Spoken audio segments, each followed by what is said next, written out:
Clausius es muy interesante porque en 1850 publica, enuncia el primer principio y en 1865 publica, enuncia el segundo principio. Clausius es un personaje interesantísimo porque fue uno de esos de la primera generación de científicos, como los pensamos o como los vemos en este momento. Profesor universitario, investigador universitario. Todos los demás personajes y hombres de ciencia, y hombres, bien dicho, porque no había mujeres, de alguna manera se dedicaban a otra cosa y además hacían estas investigaciones. Jules era cervecero y tenía un gran laboratorio, etc. Clausius entonces define una magnitud física nueva que la llama entropía. Entropía, y la define con la letra S porque está relacionada con la energía.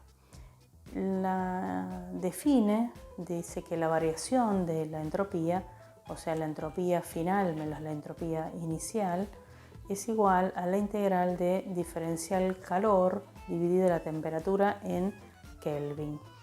¿Y qué es la entropía? La entropía es una medida de cuánta energía tiene un sistema que no está disponible para ser transformada en trabajo, para realizar trabajo mecánico. Hay una limitación, no toda la energía del sistema entonces puede ser transferida directamente para realizar trabajo. Hay alguna energía que no puede de ninguna manera, es una imposibilidad en esa realización de trabajo. La entropía, así como la energía, es una función de estado. ¿Esto qué quiere decir? Quiere decir que solamente le va a interesar el estado inicial y el estado final. La evolución en sí misma le es indiferente. Ahora, esto tiene una vuelta interesante. A ver, veamos. Vamos a ir viéndola a lo largo de este video. La vamos a medir en unidades de energía dividido en unidades de temperatura, o sea, calorías sobre Kelvin o Joule sobre Kelvin. Bueno, con esto vamos a enunciar entonces, él lo enunció, el segundo principio de la termodinámica de la siguiente manera. En un sistema adiabáticamente aislado, la entropía del sistema siempre aumenta hasta un valor máximo.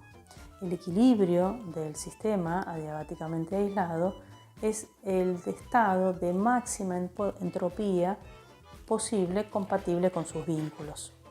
El universo es el prototipo del sistema aislado, entonces la variación de entropía del universo solamente puede aumentar.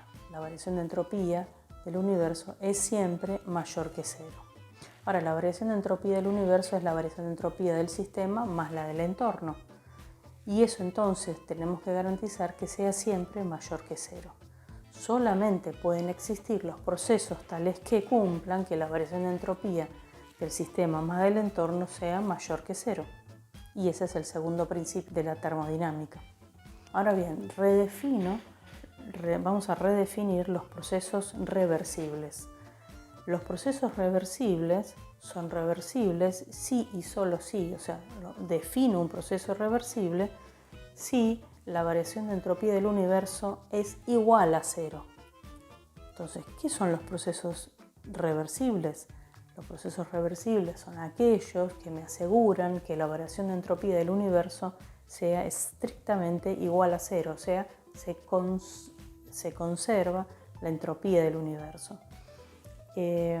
Esos procesos, por supuesto, no existen, pero si existieran, los llamaría reversibles.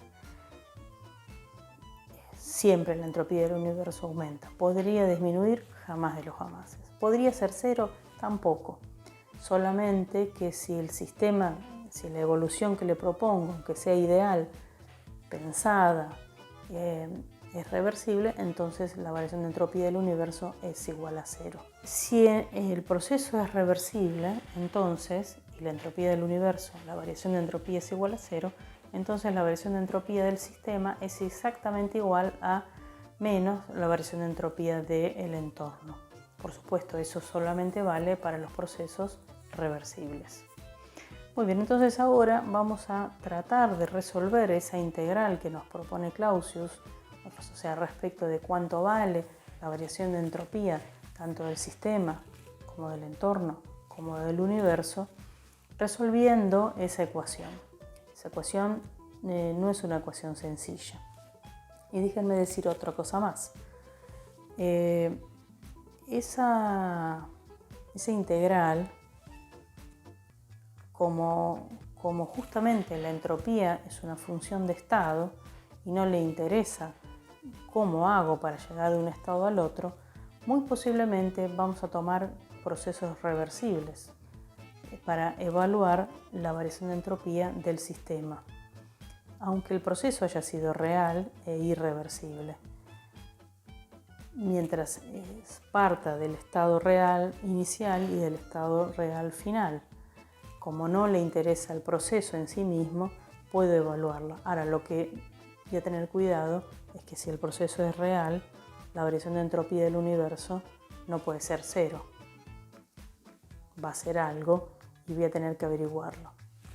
Muy bien, entonces vamos a tener algunos casos prototípicos en nuestros ejemplos y problemas que vamos a resolver. Vamos a resolver básicamente 3 tipos de problemas.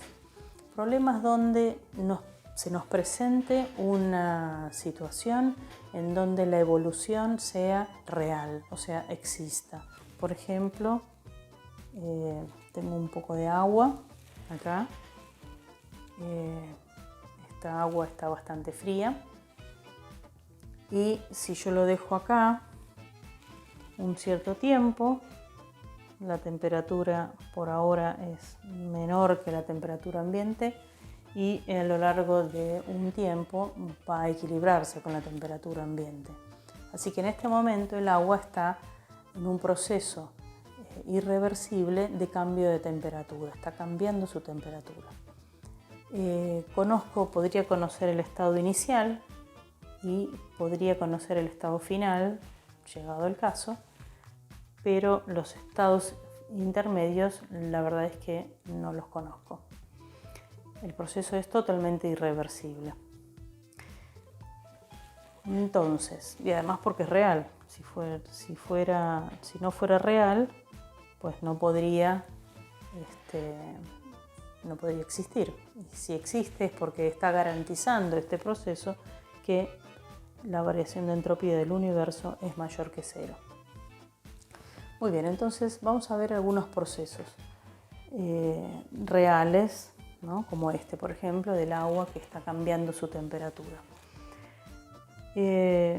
Lo que tengo que considerar es que está rodeado por la presión atmosférica y que a lo largo de todo su devenir la presión se va a mantener constante, la presión externa. Y por lo tanto nos va a pasar eso siempre. Entonces vamos a evaluar estas evoluciones como evoluciones isobáricas, la presión externa se mantiene constante, e irreversibles. Bien, entonces ahí vemos. Tengo de 2 tipos posibles. Una si el sistema cambia de fase, o sea, si cambia de estado de agregación de la materia. Y la otra si el sistema modifica o cambia su temperatura. En este caso es el segundo tipo. Ya habíamos visto en videos anteriores cómo era el calor, el trabajo y la variación de energía interna. Y ahora me interesa ver la cuarta columna, la de la variación de entropía. Pues bien, si cambia de fase, la temperatura se mantiene constante y por lo tanto sale afuera de esa integral. Y la integral de diferencial Q directamente va a ser Q. Así que finalmente va a ser el Q absorbido o cedido, ojo con los signos, dividido la temperatura, siempre en Kelvin. En el caso de si fuera agua, por ejemplo, y se estaría fusionando, se estaría solidificando, la temperatura sería 0 Celsius, o sea, 273 Kelvin es lo que tendría que poner ahí. ¿Qué pasa con este sistema? Este sistema está cambiando la temperatura y quiere evaluar la variación de entropía. Entonces es del segundo tipo, cambia su temperatura. Entonces la temperatura ya no la puedo sacar afuera de la integral y tengo que integrar diferencial Q. Pero Q lo puedo tener ahí está, es la masa por el calor específico, por la diferencia de temperatura, dividido la temperatura, esa integral da, la resolvimos para ustedes, la masa por el calor específico, por el logaritmo natural de la temperatura final sobre la temperatura inicial. Y ahí entonces tienen, si el sistema evoluciona de una manera o de otra, cómo calcular la variación de entropía del sistema. ¿Qué pasa con el entorno y qué pasa con el universo? Pues el entorno siempre va a ser una fuente térmica, en este caso es el ambiente. Y la variación de entropía de una fuente térmica, como la temperatura se mantiene constante, es directamente el calor cedido, ¿no? En este caso está cediendo calor la atmósfera hacia el agua, con los signos que corresponda, dividido la temperatura del entorno, o sea, de la atmósfera. ¿Y qué pasa con la variación de entropía del universo? Pues será la suma de lo que ya calculé como la variación de entropía del sistema más lo que calculé ahora como la variación de entropía del entorno. Y esa suma siempre, siempre, siempre tiene que ser mayor que cero. ¿Puede ser menor que cero la variación de entropía del sistema? Sí. ¿Puede ser menor que cero la variación de entropía del entorno? Sí. ¿Quién no puede ser menor que cero o igual a cero? Es la del universo. Siempre, siempre, siempre va a ser mayor que cero. Muy bien, ese es un caso. El otro caso es la máquina térmica o la máquina frigorífica, cualquiera sea el caso, una máquina. Muy bien. Si teníamos nuestra máquina, acá teníamos la máquina que habíamos acá conseguido, este principio de máquina, el sistema es justamente el que evoluciona en ciclos, el vapor de agua. Y como evoluciona en ciclos, va del estado A y vuelve al estado A, la variación de entropía del sistema, como es un ciclo, siempre, siempre, siempre va a ser cero, porque será SA menos SA, cero. El entorno son las fuentes, la fuente caliente que estaba acá y la fuente fría, que en este caso era la atmósfera.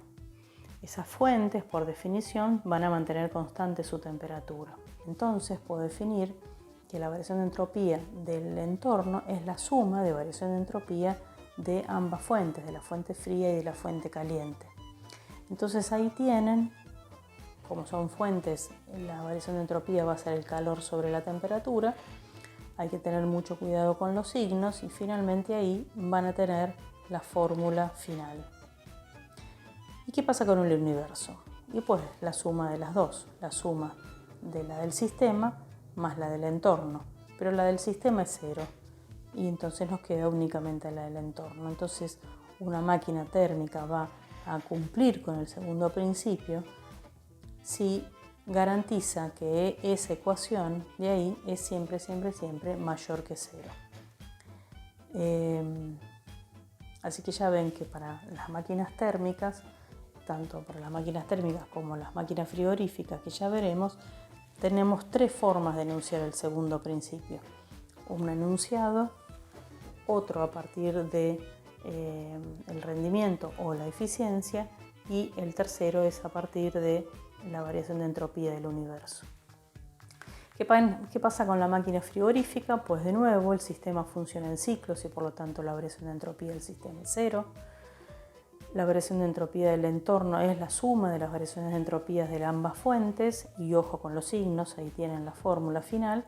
Y la variación de entropía del universo es la suma de las dos, la del sistema es cero, nos queda solamente la de la fuente y de las fuentes y tenemos que garantizar que ambas, que la variación de entropía del universo sea sí o sí mayor que cero.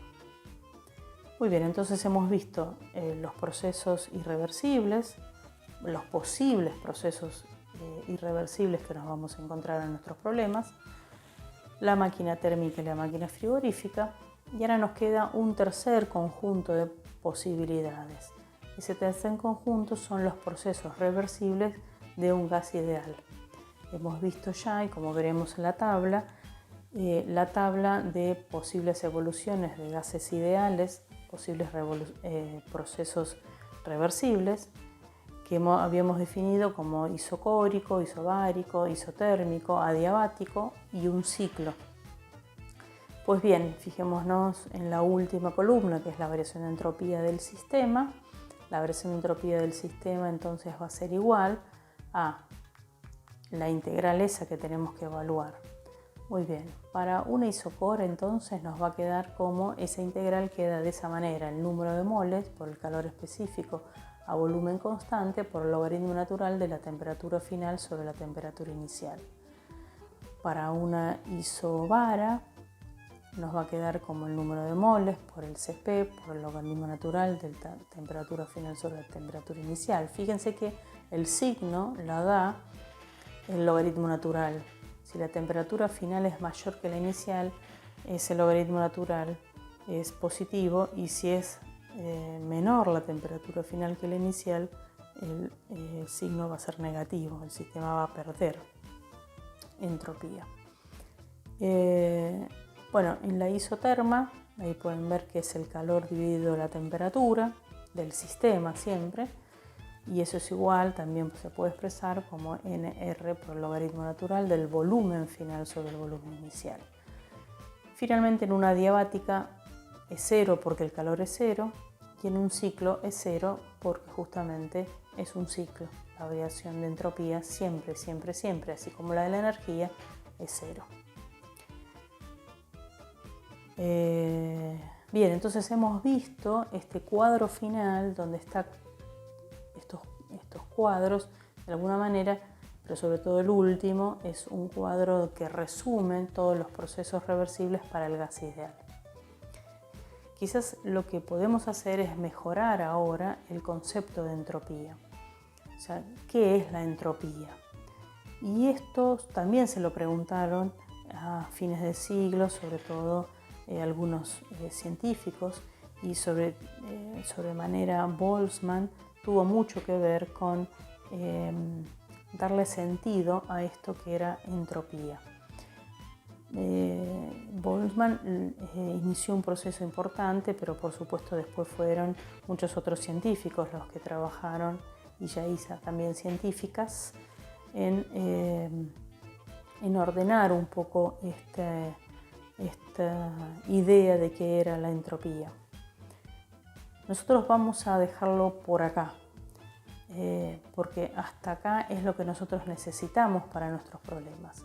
Pero es muy interesante reevaluar esto desde otra concepción, que es la mecánica estadística, y donde solamente decirles que la entropía termina siendo la probabilidad de estados, de adquisición de estados o microestados de estos sistemas. Podemos darle todavía una mejor vista sobre qué es la entropía, pero lo vamos a dejar acá.